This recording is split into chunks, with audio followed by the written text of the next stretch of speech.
how to use DX blueprints in Dark War. So these are used for breaking through high level gear into your red equipment. So this is going to be a late game upgrade system, so you can use them early. They are only usable once your orange equipment reach level 100 and promotion level at 10.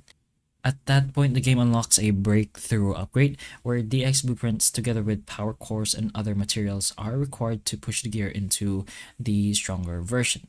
So to use them, go ahead to your equipment or upgrade screen and then select a maxed out orange gear and tap the breakthrough or upgrade option. The game will automatically consume these DX blueprints when you confirm the upgrade. You won't manually activate them from the inventory, so this makes the late game resource item much more useful if of course you save them until your gear is fully upgraded, since they are required only at that stage and are much harder to obtain. But that is the general idea on how you can use these items.